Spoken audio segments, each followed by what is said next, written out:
Good evening. Welcome to the Fish Tank Barn. Um, 8 o'clock Eastern here in Metro Detroit.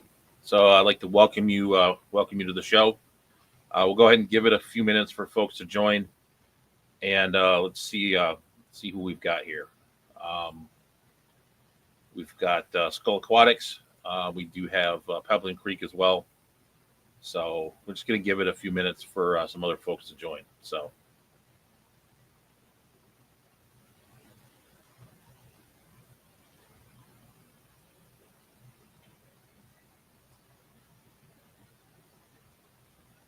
Okay, thanks. Peplin Nip audio video is good. Appreciate that. So we'll wait till there's about 10 folks in here or so, and then we'll go ahead and kind of kick it off with the announcements and things like that, and then we'll talk about automation. Head out into the barn a little bit. I'll kind of show you live, kind of live what those things are. We'll kind of do a walk around in the barn, show you those, and kind of go from there. And I think this conversation too will devolve into kind of how I run things in the barn in general. So I'll show you some of those things as well, and plus we'll show you a little project I did as well. With it was really simple actually, but it was something I probably should have done a long time ago. So, hello Zen Ginger, how are you?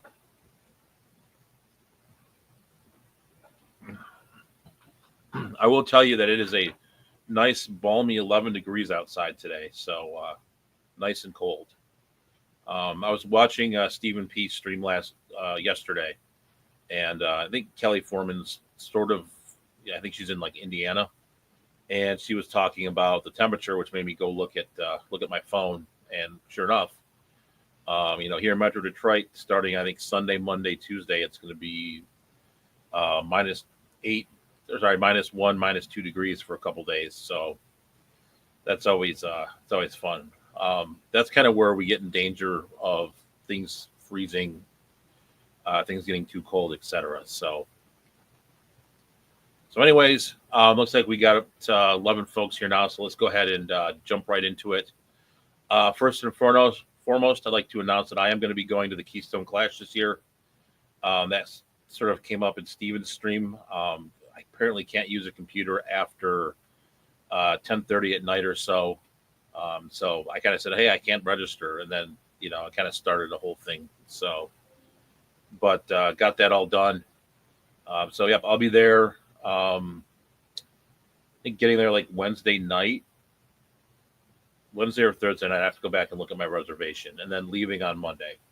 It's about an 8-hour drive from Metro Detroit. So pretty quick and easy. Not too bad. Yeah, looking forward to it. It's one I've never been to. One I've been meaning to go to for quite a long time and just have never kind of made it work. That was kind of knee deep in the middle of volleyball season, like we talked last week with my daughter. So that really kind of put a damper on that. Usually, those are kind of long seasons, and that's like right in the middle. So, and plus it was her birthday weekend.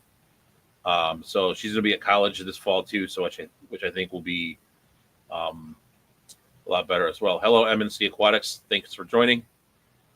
So yeah, looking forward to the clash. I'm probably going to enter the fish show. I'll have to go look at the categories and see what I'm going to do, but I'll probably enter some Gadaeads. I have some swordtails that I really like that I think I'm going to enter as well. So hello, SC Catahulas. How are you? And yeah, that's really kind of about it for the clash. Other one here, the ALA is going to be, I was going to say the ALA, but it's really a combination of a bunch of different clubs. You've got the American Cichlid Association, the American Live Bear Association, the International Betta Congress, and then you've got FOTUS, which is like the Aquarium Association of Texas. So that's going to be June 12th through 15th in San Antonio. I need to kind of figure that one out still, but I'll get to that here. Maybe this weekend I'll start kind of looking at the dates and seeing what time I have to take off and everything. That's something I would probably bring fish to. Live bears generally do pretty well there. So it's something I would probably sell fish at. It is kind of an adventure to do that. I brought fish down to Florida before with Chattanooga Ed, and that was sort of a um, that was sort of an adventure. So that one's I'm still kind of looking at. And then I am going to be speaking at the Motor City Aquarium Society on February 13th at 7 p.m. That's going to be at the Infinity Hall and Sidebar in Fraser, Michigan. It's 14 Mile and Utica Road if you're local. So one thing I will do for that talk is I will film that this time, and I will put that on the member side of things. So if you want to, be a member of the channel, I'd be happy. You can go ahead and watch that video in its entirety. So yeah, because I want to really, keep things like that. I don't want to put that public just because I want to, I want to go to clubs and it's a great way to get content and go see people's fish rooms that you haven't seen before and things like that. So that's kind of why I'm kind of putting that on the member side. Other than that, this weekend around here, there's going to be the Grand Valley Aquarium Club Swap, Grand Rapids, Michigan. So I would go ahead and, if you're in that area, it's good. I think they have 42 tables. So definitely go ahead and check that out as well. It'll be a great time there as well. I'm not going to go this time. I'm going to skip that one. The Southwest Michigan one is going to be, I think it was like February 5th. And I am going to probably go to that one. Unless the weather is really bad. West side of Michigan does get a lot of lake effect snow. So that's the one thing you kind of, you got to keep in mind if you're traveling out that way is, you don't want to get stuck in, 3 feet of snow. Not as bad as like a Buffalo, New York, but it is definitely something. It's not, you can get in a little bit of trouble. So that's kind of it for announcements. Fishy Bingo was fun. We'll look at the fish I got at Fishy Bingo when we go out to the barn as well. And with that, let's kind of jump into the topic of automation.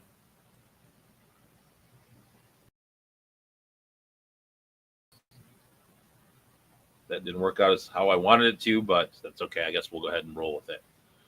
So we'll look at Cyprochromis and listen to me talk. So automation-wise, kind of where I started with automation is I really started with it in kind of with my days in saltwater. I played around a lot with the Neptune Apex system. We can go into like the abyss of the barn, and I'll show you a little bit of that. I don't use that anymore. Really, it's not necessary for me to use it. It just, at the time, that's kind of what I used in my reef tanks. I'm sure that's evolved quite a bit since the time I've used it. I have like the old one. I don't even know if it works. I haven't been in the app in years, but that was something I kind of played with it, in my time in saltwater. And then, I kind of took a lot of that stuff and then I moved it over to the freshwater side of my hobby. And while I was doing that, I had to make a lot of adjustments. One of the things that like a lot of saltwater people will do is they'll run a sump and run everything centrally through a sump, which in freshwater world really doesn't work. So, it's one of those things where it's, you do it, you put it in there, and, it just doesn't work having a central system in freshwater. So I do adjust that a little bit. But the reasons I kind of ended up doing automation anyway, you just want to make your life easier, right? It's like, I don't want to do water changes. I don't want to do, I don't want to continually worry about topping off tanks, things like that. It just makes your life easier. But there are some downsides to it as well. I mean, you miss stuff like we talked last week about my my auto top off situation where the water was being too cold. I missed that for 6 years. Because I set up and I'll talk about when we go out to the barn how I fixed that. And it was actually a pretty simple fix. And things are coming out a lot better now. But yeah, it's one of those things where you can miss things too. You can miss diseases in fish. You can miss a lot of different things. But if you're a busy person, say you work, you have kids, you have all these things going on, and you still want to keep a fairly decent sized fish room, it really helps you to use some automation. Understanding though the drawbacks of things that you might miss, like shooting your fish with cold water. So that's kind of like my take on it. I mean, it's kind of a middle ground, right? I think the amount of automation for each person is a little bit different. some people, will automate everything, and some other people will automate nothing. They'll want to do the water changes. They'll want to go into the fish room and have their hands in the tank all the time and doing things. There's a personal preference aspect of it as well. So I'm going to go ahead, so I'm going to go ahead and I'm going to go ahead now, and I'm going to head out to the barn. And I think we can really walk through it, and I'll go kind of like, system by system, and I'll show you all the things that I do to automate the fish barn. So give me about 2 minutes to head outside, and I'll meet you outside in just a couple minutes here. And I'll flip the barn cam on so you guys can see that. So, and I'll meet you outside in just a couple minutes here. I'll flip the barn cam on so you guys can see.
All right, we're back.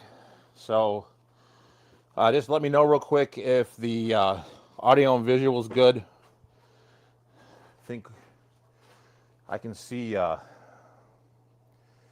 can see it on the screen here. So I do have you guys up on the screen over here. So, all right, so let's go ahead and kind of walk through a lot of the automation. So let me go ahead and I'll show you the auto water change first.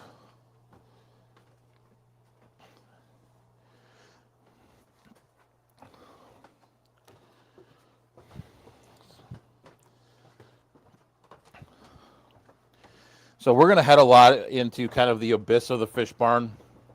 We're going to go ahead and go into all the wires and all the fun kind of nitty gritty stuff. But this right here is the auto water change system. It's not terribly pretty. I know a lot of people use things like solenoids and things like that. But there's basically 5 pumps in there.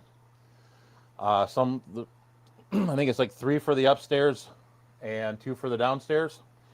So they're set at separate times. And then one of the fixes that I did for this was I went ahead and set the timer up for basically what it is. It's every 6 hours. It alternates between the upstairs and downstairs. And then that gives the heater enough time to actually like heat the water to a decent temperature. So I'm looking at it right now. It's at 60 degrees.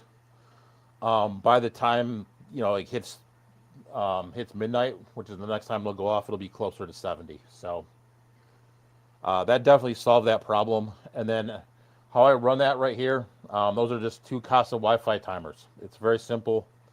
You can turn one of these on if you want to do it sooner. You can just hit the button, turn it on. I'm not going to do it, but that's very simple. And then it basically runs through all this piping. I have it up here. Let me flip the thing up here.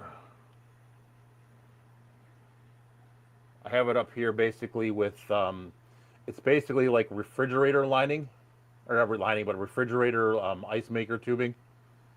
And it basically, and then it'll basically go right here into Basically, what I've done is I've drilled the side of the tank here, and I just slip that tubing in there, and then it feeds into the tank.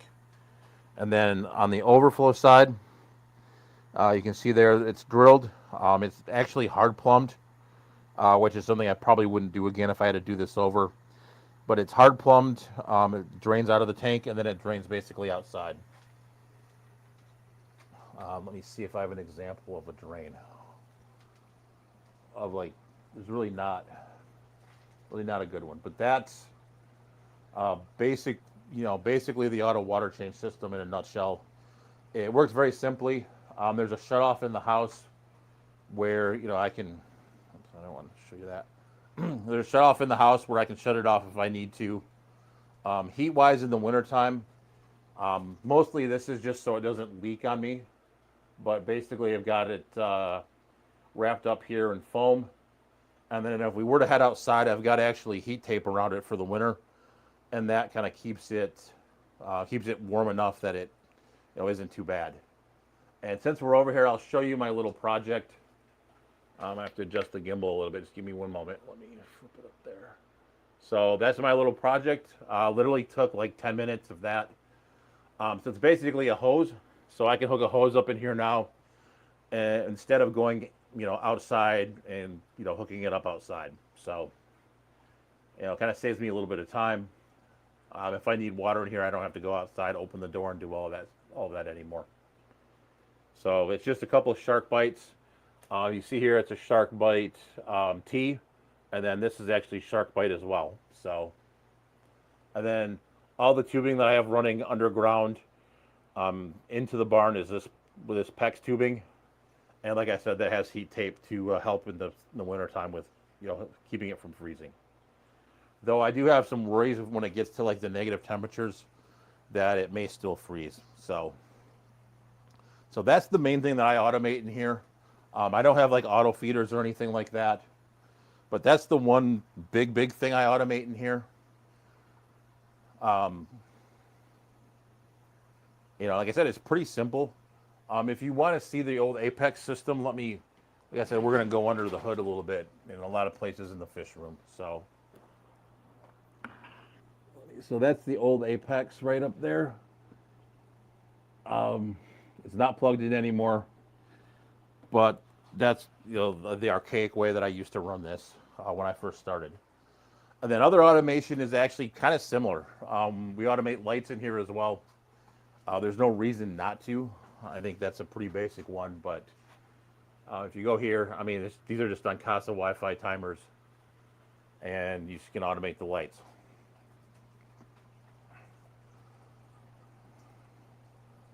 Like I said, this does drive you into, I think, how I run the fish barn.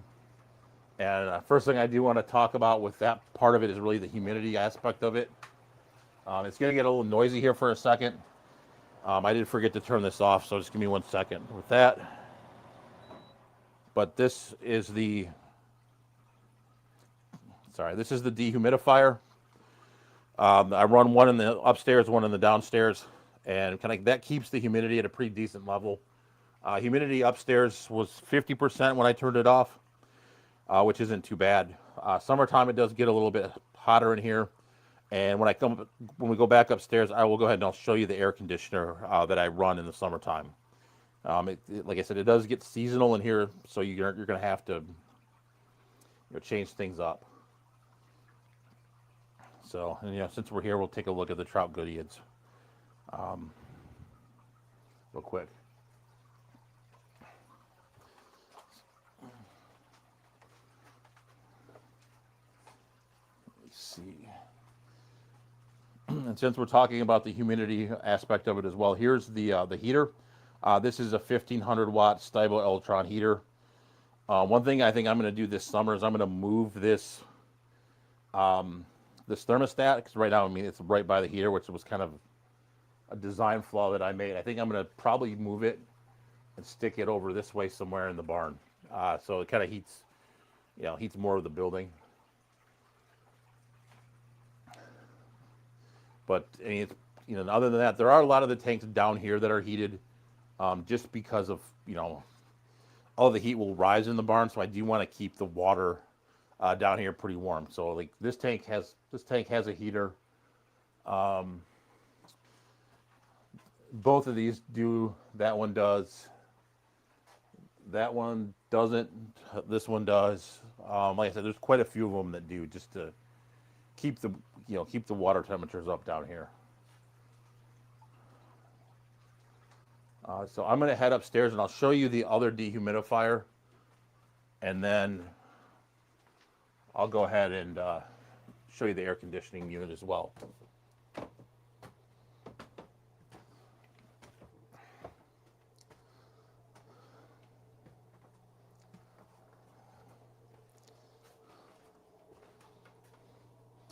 So I actually like this dehumidifier better. Let me flip the camera down for you. This GE, I like it better. I actually may replace the other one with a new one at some point. I know Corey put out his product list that he uses, and I really like that one. So I may swap that one downstairs out for that. And then down here is the air conditioner. You can see I bought this actually at a garage sale. I think this normally goes for about $300-400, and I got this for like $150 at the garage sale. And for a fish room, that really works out quite well. So I'm gonna check on the comments for a minute, and we'll go from there. I'm gonna.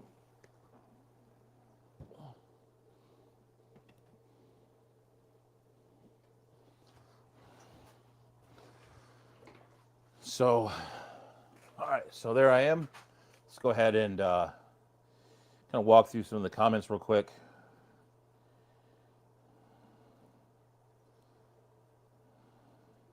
Hello, Stephen. How are you? Thank you for lurking. Got aqua balls. Aquarium's maintained by Andy, Renee DeQueer, or DeKeer, Susan from SLC. How are you? So Zen Ginger asked, we get a lot of power outages here, and my Casa timers get wonky occasionally, and I have to reset that, reset everything. Have you ever had that issue? I have actually had that issue, and it's kind of happened the same thing with power outages. So I do have to reset that from time to time, depending on, it's kind of hit or miss. It's been a couple, I think I've had to reset it, but generally they generally work pretty good. But like you said there, you do have to reset it from time to time. Hello, M. Hello, Fathom Aquatics. Hello, Mexicali Fish Keeper. So yeah. So looks like we've gotten down to the end of the chat here. So I'll go ahead here and I'll show you. We'll go take another quick walk and I'll show you all the fish that we got in Fishy Bingo, which actually just ended up being a couple. It kind of depends. It's kind of the luck of the draw. I did put out a member video. I know Audra commented on that, where kind of showing Fishy Bingo a little bit. Filming at the Fish Club meeting, the audio isn't really good, so I really didn't want to put it out to everyone just because I don't think it would be that great of a video. But I'll go ahead here and I'll show you what I got from Fishy Bingo, and we can look at some other stuff too.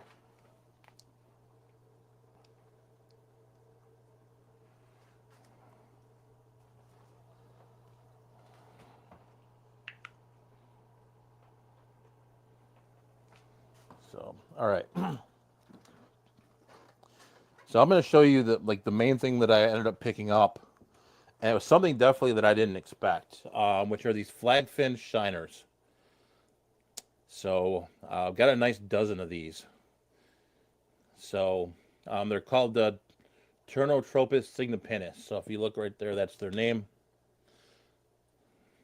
There's a guy locally who's kind of into all of the shiners, native fish.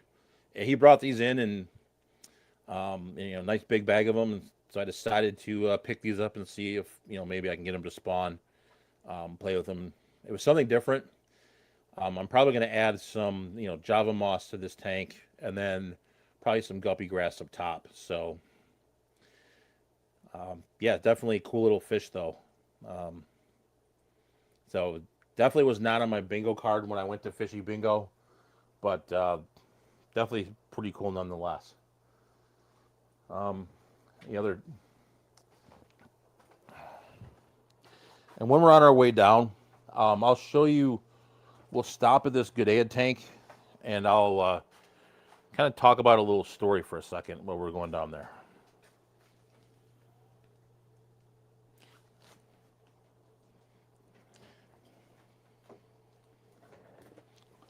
So, so yeah, this is the tank with my Xenotoka Eisenai. These are the ones from Nayarit. They're the ones that I'm sort of the species coordinator for the Gudea working group. But I was filming a Gudea video. Coming out towards the end of February, I'm going to be doing a Gudea fish room tour of all the Gudeads here in the fish room. And I was playing with that last night. And I was looking at the video, and I'm like, one of those fish doesn't look right in there. And it happened to be one of my 4-spot Mary Widow live bears. I'd been missing them. Like, I bought some from Dan, and they sort of disappeared. So, other than like one of the males. So I was like, I'm like, why is why is that fish in there? So for some reason or other, fish seem to end up in this tank. Like, there's a wild Florida Molly in here that you can see right there that I got when I went fish collecting with the Garden of Eder. Excuse me. And yeah, so he ended up down there too somehow. So, but the 4-spot Mary Widows, we'll see if doesn't look like it's out right now, but let me look, see if we can find them. Oh, there she is right there. Yeah, so she was. Oh, she went to the back. Yeah, she was just going around in the tank with all the other fish, and I'm like, that's not a good ad. So, um, we're here. Check out these guys as well. Another fun one. The Xiphophorus evelene or the Pueblo platy. It's another fun little fish as well. So, let's see. Give you some other updates. The fry here are starting to grow quite a bit. For the Stan Schubel guppies. So I still love that male. Male is absolutely stunning. But they're see, some of them are getting a lot bigger now. Still haven't seen any shrimp either. Any tangerine tiger fry. The shrimp are doing fine, but I've just not seen any babies. So I'm wondering if that'll be something that's with my water. But the shrimp themselves are doing fine.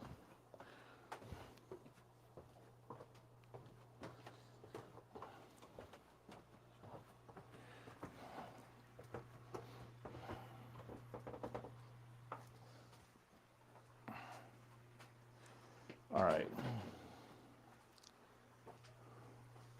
And then the other thing I picked up from Fishy Bingo, I'm sorry for being, getting you guys distracted. But this is, I picked up some more of these. These are the Anthenobius toweri from LL Dewey Spring. Just picked up a bunch more of those. There was another bag of them. They've been going around the club quite a bit. There's a local guy here who's probably bred a ton of these, and they've just been going absolutely gangbusters. So you can still see there's tiny fry in here in this group, and they just absolutely just go they've been going gangbusters. So yeah, let's see what other interest since we're here. I do want to show you the trophies, so these seem to always hide. Let me see if I can swing over and show you those before they do that. Yeah, for whatever reason, those trophies don't like the camera or don't like me around them. So, all right.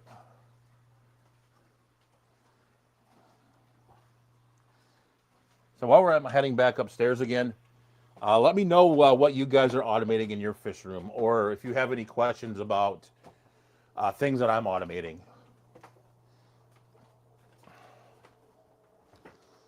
I think one interesting thing, um, I guess one other thing, I guess in terms of automation, is kind of using plants. I mean, it's not really automating, but it does definitely help. If you set up that ecosystem correctly, so yeah, so if you set up that ecosystem correctly so that it works, so you don't really run into like nitrate problems or ammonia problems or anything like that. I think the plants are definitely very helpful with that. So Skull says that he would get in on the Eiseneye project if he could find them. Yeah, they're pretty tough to find. I think a lot of them are kind of around here. They're kind of around Michigan. They kind of started from Jim Langhammer, who was the curator at the Belle Isle Aquarium, who worked with Robert Rush Miller to get a lot of the Goodeids in the hobby, actually.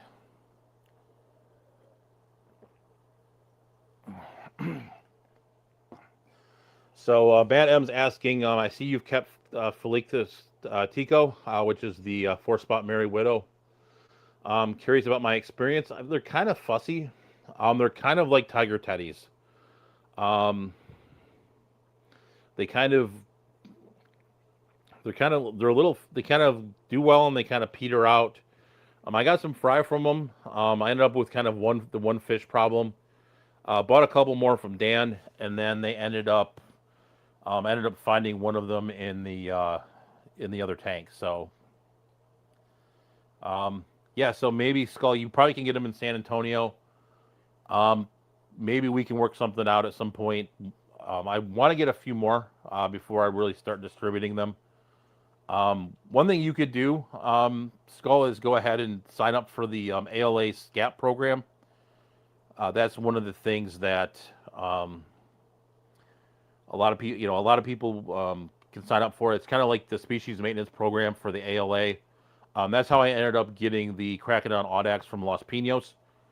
Those were available because someone either collected or found a bunch of them and distributed them out to the hobby. So that's definitely that's one way to kind of get involved in that organization, and maybe that someone has them there too. I know they float around a little bit around here. I don't know, from what I've kind of gotten on Facebook. I put a Facebook post out in the Goodeiad working group, and it really, I really didn't get a lot of response. I got one gentleman who's moving to Florida who has a few pairs of them, but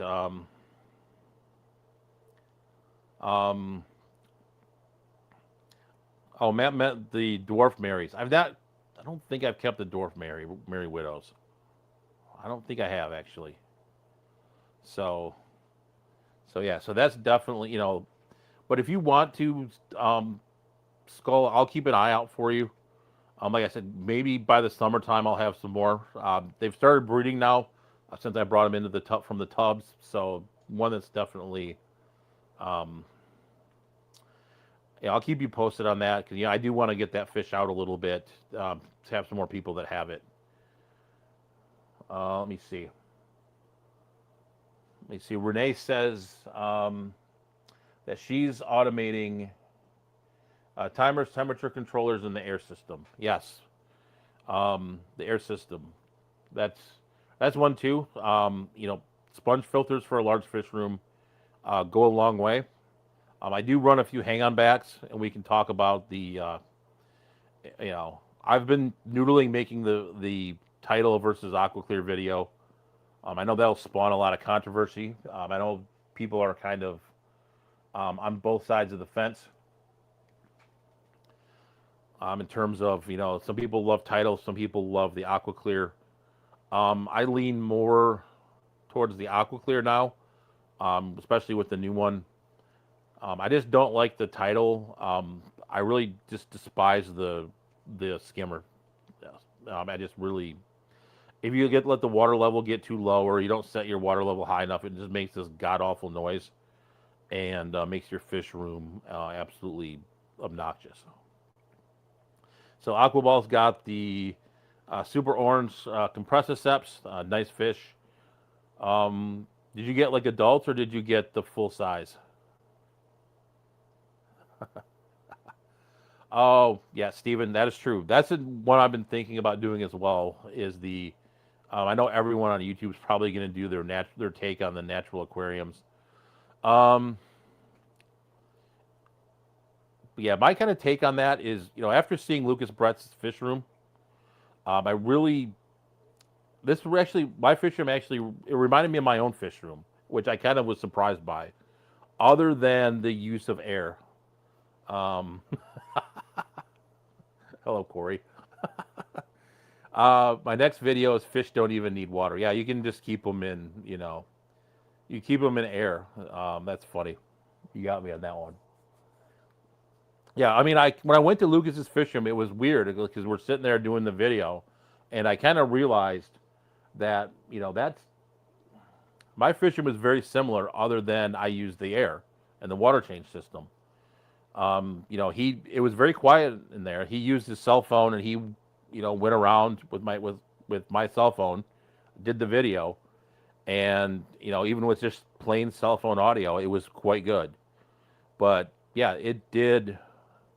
It was very interesting. It was like, hey, this is looking at his fish room and looking at my fish room. Like, hey, that's my fish room, but I just run air. So I think there's a middle ground, and I think the important thing to understand with that entire concept is really understanding just the ecosystem. Understanding that you need how the ecosystem works. Having this Corey's on having a seasoned tank. I think that's something to really understand. That's the key to understanding all of it. If you can create an ecosystem, it doesn't matter how you do it. So it's really, yeah.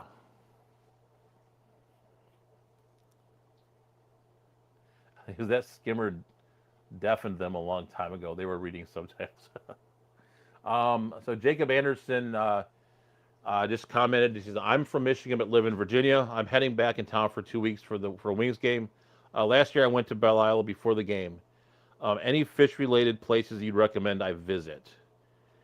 If you're looking for fish stores, I would go to Fishy Biz Aquatics. It's in Farmington Hills.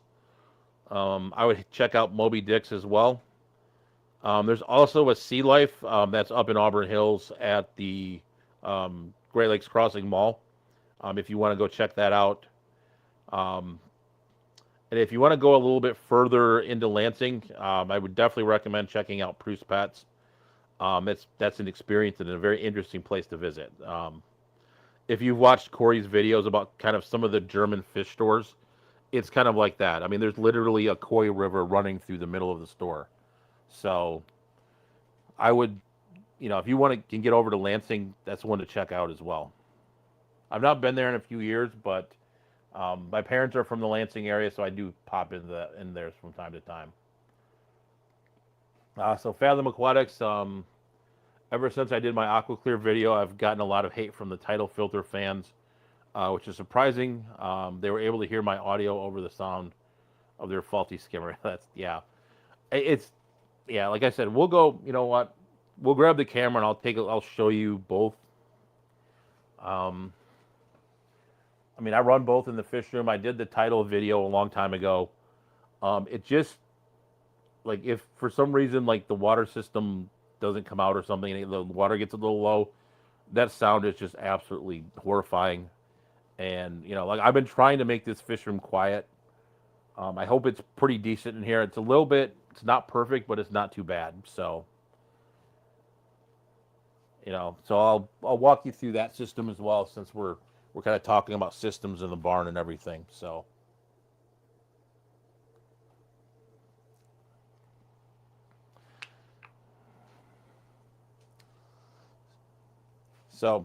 what I've really helped to make this quiet are these co-op.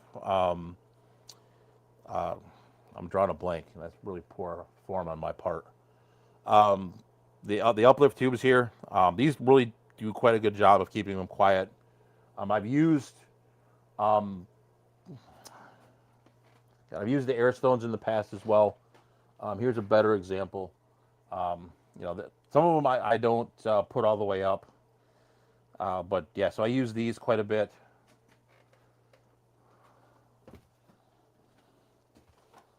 And like I said, it keeps it really quiet in here. It's you know, I do have to turn. I know we looked at the dehumidifiers. I do have to turn those off if I'm filming in here, because those do make quite a bit of noise.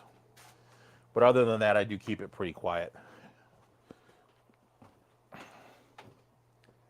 So I'll show you we'll go downstairs and show you the air pump.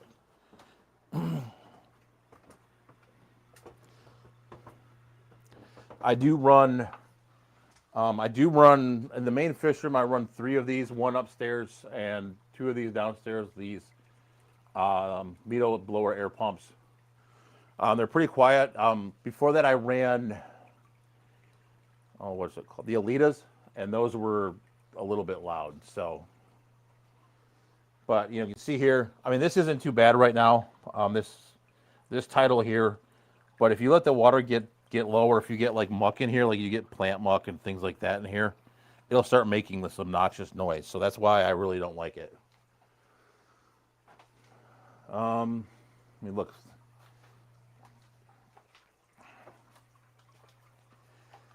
And then there's the new tidal right there. You can see that this is pretty quiet. The water you're hearing is from the old AquaClear here. The water level in this tank's a little bit low. So that's something I'm going to have to kind of investigate and see why that water is not up to where it should be. But yeah, so this one's pretty quiet. No issues with it. This tank, it's been slowly but surely cleaning this tank out with the Calachromis macrops. But this tank had quite a bit of mulm in it. And, slowly but surely it's been kind of clearing it up. But, we can control these fish and we'll chase them around. But yeah, I mean, those are kind of all the filtration I run. I literally just run co-op sponge filters and plants, and that's kind of it. Even this big tank. I know the glare here is pretty bad, but this tank with the Cyprochromis in it. I mean, it's jungle valve, some crypts, co-op sponge filter, and that's kind of it. Only these big tanks is where I'll really run, hang on back. I really don't like, I really don't like it because you have all the mechanical parts that'll break and everything. So, I think one thing I will do since we're back down here is I will go through the auto water change system real quickly again, in case anyone came in late and missed it. But this is the auto water change system right here. This is a 55-gallon barrel that I do have heated. In the wintertime, water comes out at about 59, 60 degrees, and I do want to have it a little bit warmer than that. And that just basically runs off of 2 Casa Wi-Fi timers. They're timed to go off every 6 hours, twice for the downstairs, twice for the upstairs, at midnight and 6. I don't remember which one goes off at midnight, which one goes off at 6, but there's 5 pumps, 3 for the upstairs, 3 for the upstairs, 2 for the downstairs, and it's really quite simple. And if you want to, flick it on and do an additional water change, you can do that. And then basically it just runs through all of the plumbing here. We're going to go into all these plumbing. This is just the refrigerator ice maker hose. And then, there's various, you just go along here. It runs all the way down the side here. And then basically I've drilled most of these tanks on the side. So basically just into the kind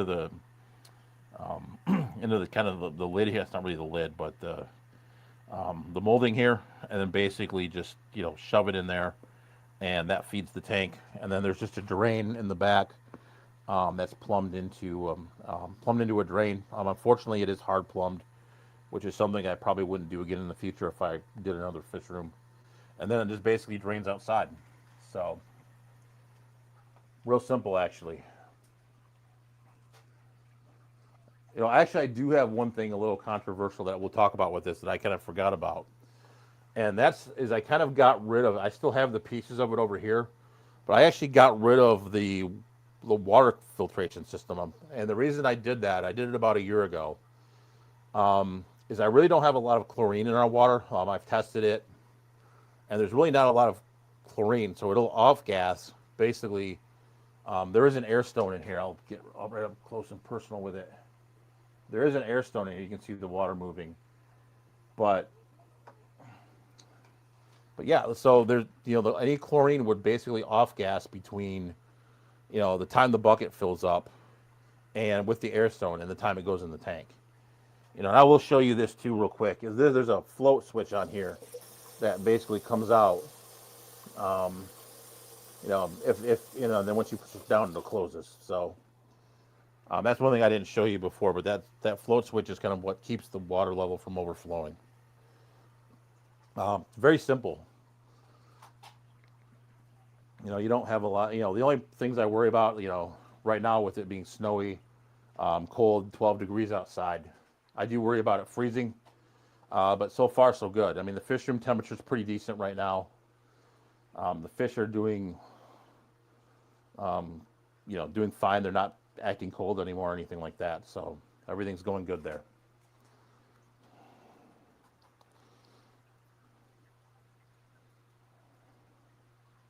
But like I said, I do run a lot of heaters down here. You can see the Cyprochromis tank. We've got a heater in here, and then especially since this is by the door, I'm really kind of anal about heating these because I don't want them to get too cold with any drafts or anything. I mean, the drafts in here aren't too bad, but coming in and out, I don't want to risk these at all.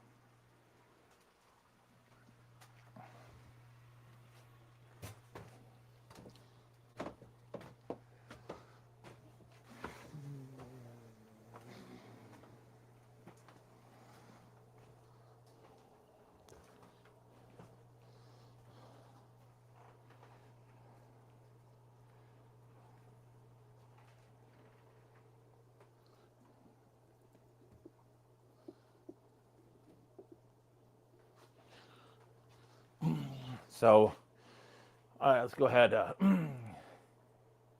Yeah, I botched the name. It is Easy Flow.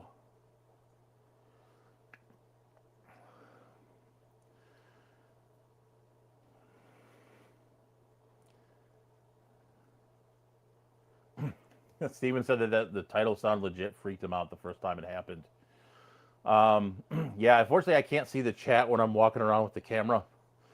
So yeah, I botched the Easy Flow badly. So Corey, I apologize. Peplin Creek says that he loves seeing real fish rooms. Thanks for streaming again. You're welcome. So Jacob says he's got 6 titles and it's the only hang on back he's ever owned. I'm making you think you've never had a quiet. They're not loud as long as you keep your water level up. They're not bad, and I've kind of dogged them a little bit too hard, but they're not bad filters. It's just, if you got rid of the skimmer, I would actually use those over an AquaClear. So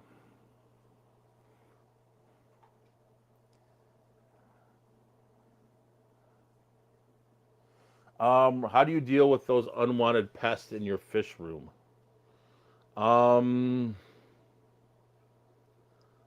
Unwanted pests. I don't have too many.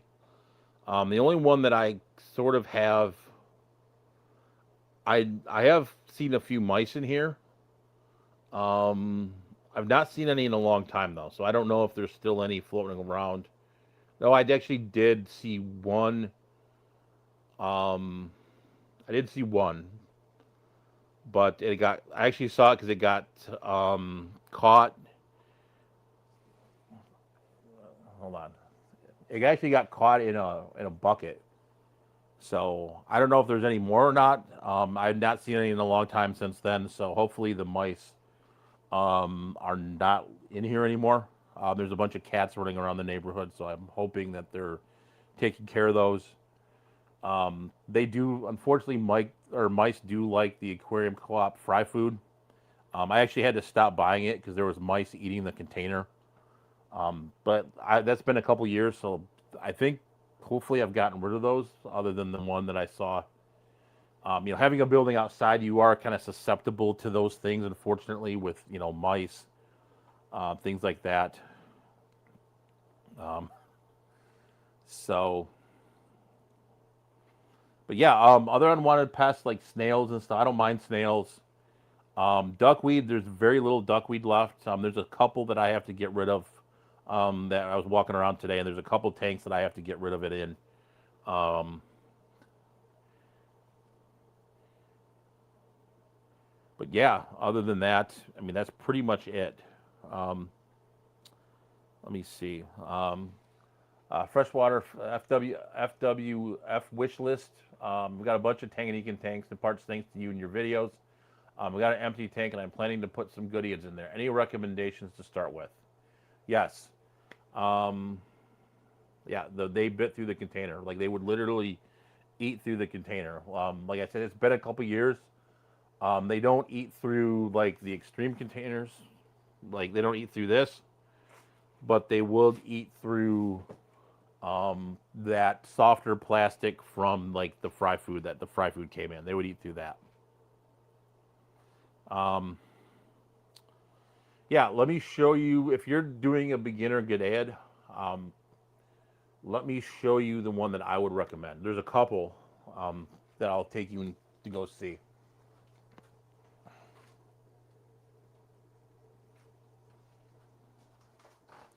So if you want to do a beginner G'dayad, um, this one is my favorite.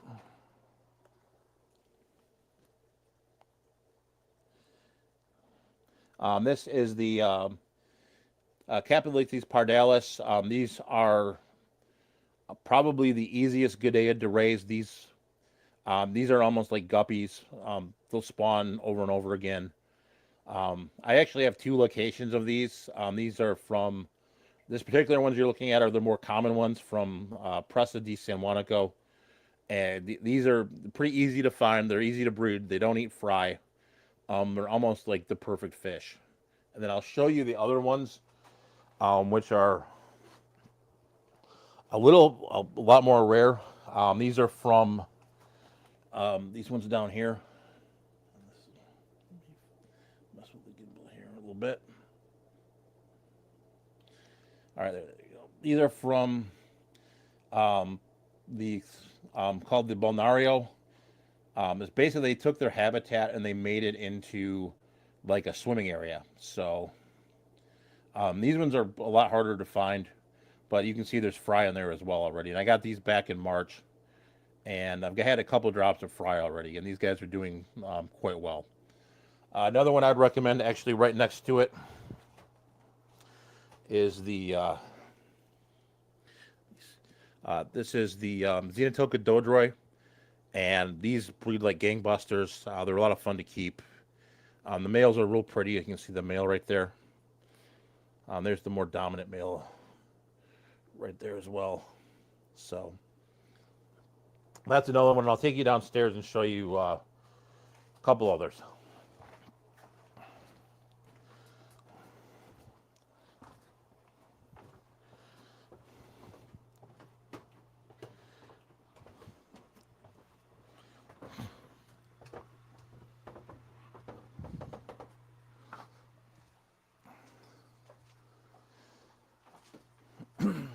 All right.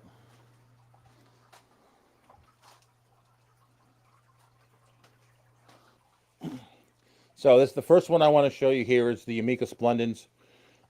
This is one that's pretty tolerant of higher temperatures, and another one that's really doesn't eat fry or do anything like that. I've had this colony since 2019. Probably one of the original fish actually in the fish barn when I built it. I think it was the first G'dayad I ever purchased. were these, and they're doing really well. You can see, you know, like I said, I've sold a bunch of these at the club and everything. And then the other one I want to show you is the Antinobis Tower Eye Blue-tailed Goodad. This is one that's really, really hardy. Another one that can handle high temperatures as well. I mean, you can put these in your normal tropical temperatures and they'll do just fine. They're not the prettiest fish. I mean, the males do get a nice blue tail on them. Hopefully you can see a little bit of that in the camera. But, since we're here, I'll show you the albinos. Again, you can see that albino right there. It's either albino or leucistic. I can't, like in person, the eye does not look as red as it does on camera. So I think it's leucistic, but some people think it's albino. So I posted those in the Goodad working group, and they were kind of like, it's albino, and we don't know. I mean, so this is like the one location and strain that's been like throwing out albino fish. I have another location of this fish too over here. It's the same fish, just a different location. This is an older colony, another one that I kind of got during the pandemic or right before it. And I actually need to get some more of these because these are kind of starting to age out a little bit. You can see they're kind of like rainbow fish. They just kind of dart around the tank all day. So, you look at these guys, and then you kind of go look at the rainbow fish over here. You can see these rainbow fish. They're the behavior is kind of similar. If I were to put, 10, 15 of these Melanitania pagua finis in here, you can see they'd be definitely darting around. So yeah. So that's, the Goodads that I would, another one, another one that's pretty common too is the Iliodon furcidens, trout Goodads. You can try those as well if you can get your hands on those. Those are pretty easy to find. You can see a couple of little fry up there as well. So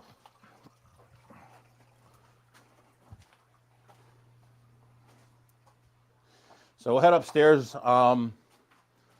I think what I'll do is I'll go ahead and head inside and we can do some last minute questions and kind of wrap it up. I know we're getting kind of close to 9 o'clock. So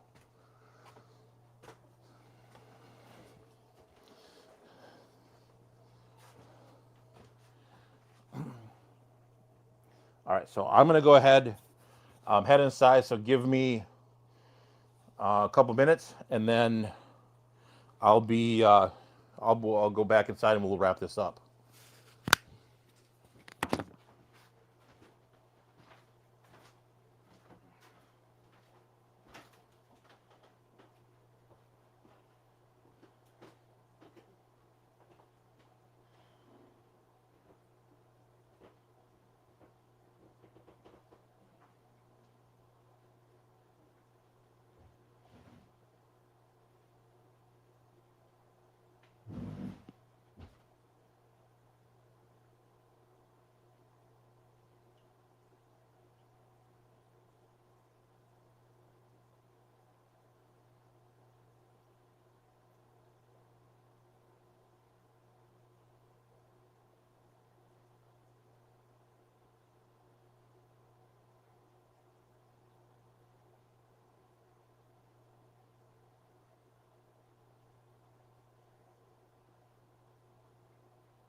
All right, so we're back here. So let's go ahead and I'll answer any last minute questions. Let me go head up to the top. Yeah, I can't catch these bleeping mollies to save my life. Yeah, catching fish is never fun. So, Freshwater Fish List says thanks for the recommendations.